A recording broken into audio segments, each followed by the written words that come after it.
uma viagem inesquecível para o show de rock com meu filho, tudo acabou da melhor maneira possível. Nunca fui de me dar muito bem com adolescentes, mas o Lucas, meu enteado de 18 anos, era uma exceção. Ele sempre foi um garoto tranquilo, mais na dele, e compartilhava comigo uma paixão que eu nunca imaginei que nos aproximaria tanto, o rock clássico. Foi em uma dessas conversas casuais, enquanto eu preparava o jantar e ele estava sentado na bancada da cozinha, que surgiu a ideia de irmos juntos ao show de uma das bandas favoritas dele, que também era uma das minhas. A princípio, fiquei receosa. Era uma viagem longa até a cidade onde aconteceria o show, e passar 2 dias na estrada com um jovem de 18 anos poderia ser desafiador. Mas, ao mesmo tempo, enxerguei nisso uma oportunidade de estreitar nossa relação. Então, comprei os ingressos e aluguei um carro. Ele ficou tão animado que não conseguia parar de falar sobre isso durante dias. No dia da viagem, saímos bem cedo. Lucas assumiu a responsabilidade pela playlist, e confesso que fiquei surpresa ao ver o quanto ele conhecia não só de rock clássico, mas de músicas das décadas de 70 e 80. Entre conversas e risadas, descobrimos muito mais um sobre o outro.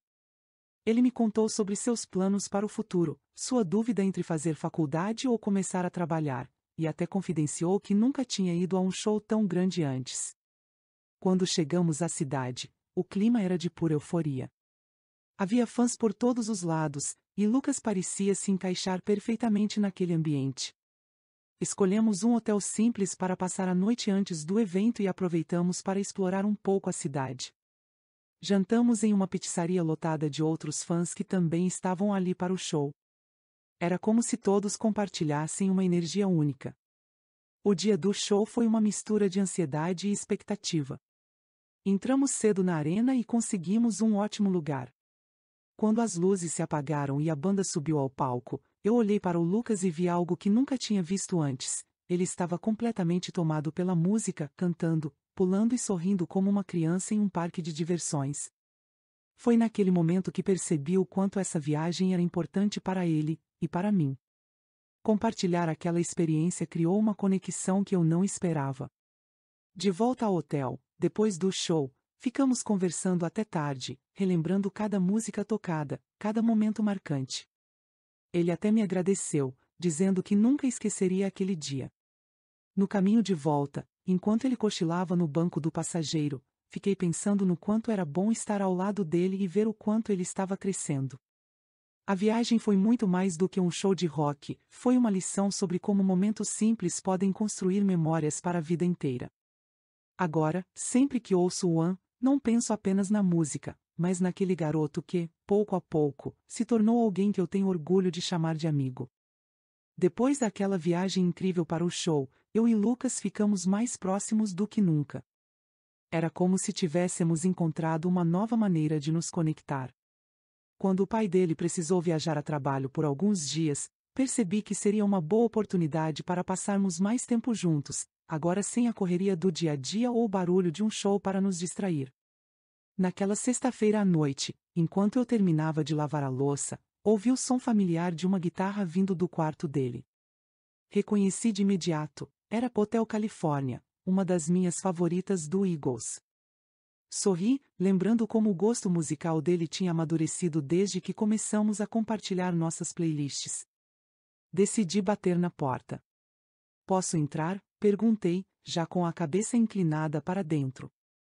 Ele sorriu e fez um gesto para eu entrar, largando o celular de lado. "Estava ouvindo sua playlist de novo", ele disse, meio sem jeito. "Ah, então minha influência está funcionando", brinquei, sentando na beirada da cama. "Por que não colocamos isso no som da sala? É mais legal ouvir com as caixas de som boas." Ele concordou, e descemos juntos. Preparei uma bandeja com pipoca e refrigerante enquanto ele conectava o celular ao som. Logo, a sala estava preenchida com clássicos do rock, e nos sentamos no sofá para ouvir juntos. A conversa fluiu naturalmente. Falamos sobre a viagem, relembramos momentos engraçados e até discutimos a letra das músicas. Ele me perguntou sobre as bandas que eu ouvia na juventude, e eu o surpreendi com algumas histórias de shows que tinha assistido e até de quando tentei aprender a tocar violão, algo que não deu muito certo, diga-se de passagem. Entre uma música e outra, ele começou a abrir mais de si. Me contou sobre como às vezes se sentia deslocado entre os amigos da escola, que parecia estar em um momento de transição, sem saber direito o que queria fazer da vida. Foi a primeira vez que ele me falou sobre isso com tanta sinceridade. Você acha que é normal não saber o que fazer com 18 anos? Ele perguntou, olhando para o copo de refrigerante. Totalmente normal, respondi. Eu não fazia ideia do que queria aos 18. Fiz muitas escolhas erradas antes de acertar. É assim que aprendemos. Ele assentiu, e depois de um momento de silêncio, sorriu. Acho que ouvir essas músicas me faz sentir melhor. Como se tudo estivesse mais simples. Essa é a magia da música, concordei. A noite foi passando, e quando percebemos, já era quase meia-noite. As músicas iam se alternando entre animadas e melancólicas, e o ambiente parecia ganhar uma aura de nostalgia. No final, acabamos esticados no sofá, cada um no seu canto, enquanto Bohemian Rhapsody tocava ao fundo. Ele foi o primeiro a fechar os olhos, provavelmente cansado pela semana cheia. Fiquei ali por um tempo, olhando para ele, pensando no quanto tinha crescido e no homem que estava se tornando. Era um momento simples, mas cheio de significado. A música terminou, e o silêncio preencheu a sala. Levantei com cuidado para não acordá-lo, peguei uma manta e o cobri. Apaguei as luzes e subi para o meu quarto, sentindo-me grata por ter tido aquela noite com ele. Minutos depois, ouvi uma leve batida na porta do meu quarto. Era Lucas. Ele perguntou se poderia entrar ali comigo para continuarmos ouvindo músicas. Eu entendi bem o que ele queria, pedi que esperasse um momento pois não estava de pijama por baixo. Ele disse que não iríamos precisar de roupas, eu sorri e quase não acreditei naquela provocação, eu sabia que não era certo, mas senti que tinha a obrigação de ser a sua primeira. O som voltou a tocar enquanto ele descia a lenha com vontade. A viagem de trabalho do Marcos durou uma semana inteira, e, embora eu estivesse acostumada à sua ausência, havia algo diferente naquele momento. A casa parecia mais tranquila, mas também havia uma sensação de leveza no ar, como se o tempo tivesse sido nosso, meu e do Lucas. Aquela semana de descontração, de conversas simples e momentos compartilhados, me trouxe uma sensação de proximidade com meu enteado que eu não esperava. No entanto, ao retornar de sua viagem, Marcos parecia diferente.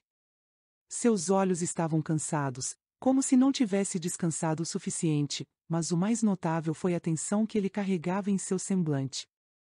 Ele não parecia estar com a mesma energia animada que costumava ter ao voltar para casa. De início, tentei ignorar a sensação de desconforto que pairava no ar, mas algo dentro de mim dizia que ele estava guardando algo. Logo depois de chegar, Marcos foi direto ao quarto. Eu continuei na cozinha, terminando de preparar o jantar, mas uma sensação estranha tomou conta de mim.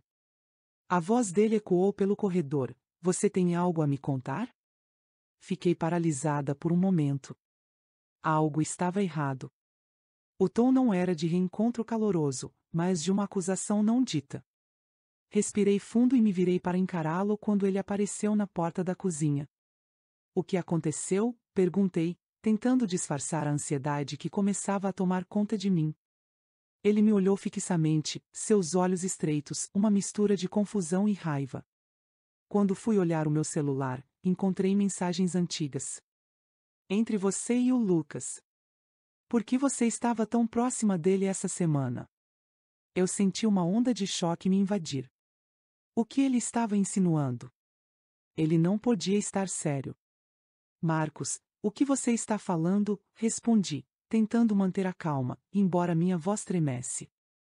"Eu vi as mensagens", ele insistiu, "e algo não parece certo. Ele mandou algumas piadas sobre o show, mas tem algo a mais aí. Você ficou muito tempo com ele enquanto eu estava fora, e acho que sei onde isso vai dar." O silêncio que se seguiu foi esmagador. Eu tentava entender o que ele estava pensando. Marcos olhou para mim, como se estivesse tentando encontrar uma resposta, algo que fizesse sentido em sua cabeça. O que ele havia interpretado de forma errada? O que ele havia visto nas mensagens? Tudo parecia tão distante da verdade, mas ao mesmo tempo, não podia negar que algo na maneira como ele olhava para mim me fazia questionar. Não foi nada disso, Marcos, eu disse, com a voz baixa e tensa. Eu só passei tempo com o Lucas, como mãe e filho. O que você viu não tem nada a ver com o que você está pensando. Ele pareceu não ouvir. Seus olhos estavam cheios de raiva e confusão, e as palavras dele se perderam em um turbilhão de acusações sem fundamento. Eu confiava em você, e agora vejo que estava completamente errado. Eu fiquei em silêncio, sem saber o que mais dizer. Não havia palavras que pudessem explicar a situação. O que ele pensava ser uma traição era apenas um mal-entendido, mas como eu poderia fazer com que ele acreditasse nisso? Ele já havia se convencido de que o pior havia acontecido. Lucas desceu na hora, talvez ouvindo a tensão no ar. Ele olhou para os dois e, ao ver o olhar de Marcos, se aproximou cautelosamente. Pai, o que está acontecendo? Ele perguntou, tentando entender a situação. Marcos olhou para ele, com uma mistura de desprezo e dor nos olhos. Você sabe o que está acontecendo. Sua mãe me traiu. O choque foi visível no rosto de Lucas. Ele se virou para mim, procurando uma explicação. Isso não é verdade, mãe, ele disse, mas sua voz estava trêmula, como se a situação o tivesse deixado tão perdido quanto a mim.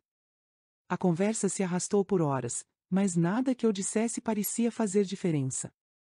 Marcos estava convencido de que algo mais estava acontecendo entre eu e Lucas, e minhas palavras não tinham o poder de mudar isso.